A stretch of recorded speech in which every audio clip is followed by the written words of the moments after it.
कि Donald Trump जो है वो एक बहुत बड़ा ख़तरा बन गए हैं नरेंद्र मोदी के लिए। और कांग्रेस ने तो एक कार्टून जारी किया है जिसमें वो कह रहे हैं जी कि sir may I see you please. अच्छा, ये क्यों कहा है जी उन्होंने? इसकी वजह यह है कि अब मैं आपको डोनाल्ड ट्रंप का एक क्लिप सुनाना चाहता हूँ, ताज़ा तरीन क्लिप, वो क्या कह रहे हैं। Prime Minister Modi came to see me. Sir, may I see you, please?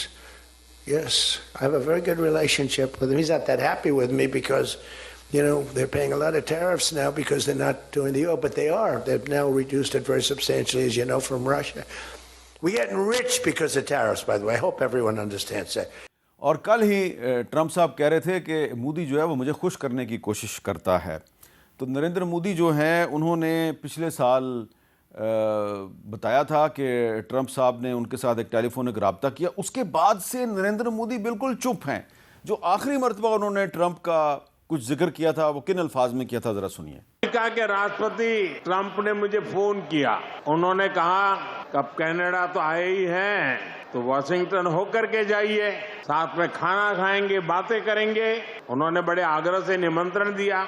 मैंने अमेरिका के राष्ट्रपति को कहा कि आपका निमंत्रण के लिए धन्यवाद, मुझे तो महाप्रभु की धरती पर जाना बहुत जरूरी है और इसलिए मैंने उनके निमंत्रण को नम्रता पूर्वक मना किया।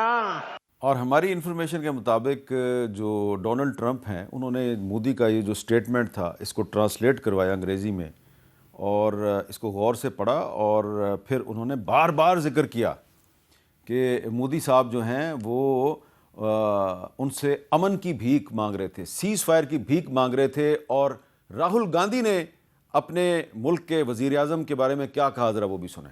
ये बीजेपी आरएसएस वालों को अब मैं अच्छी तरह जानता हूं। इन पर थोड़ा सा दबाव डालो, थोड़ा सा धक्का मारो, डर के भाग जाते हैं ये लोग। जैसे उधर से ट्रंप ने एक इशारा किया, फोन उठाया, कहा मोदी जी क्या कर रहे हो, नरेंद्र सरेंडर, और जी हजूर करके नरेंद्र मोदी जी ने ट्रंप के इशारे का पालन किया। और भारत के एक और सीनियर सियासतदान हैं सुब्रमण्यम स्वामी, और ये भी मोदी ही की आइडियोलॉजी जो है हिंदुत्व उसके अलंबरदार हैं, लेकिन ये आरएसएस और मोदी के साथ नहीं चल रहे, बल्कि ये कहते हैं जी कि ये जो हैं ये दोनों इंडिया के लिए ख़तरा बन गए। क्या कह रहे हैं जी ये?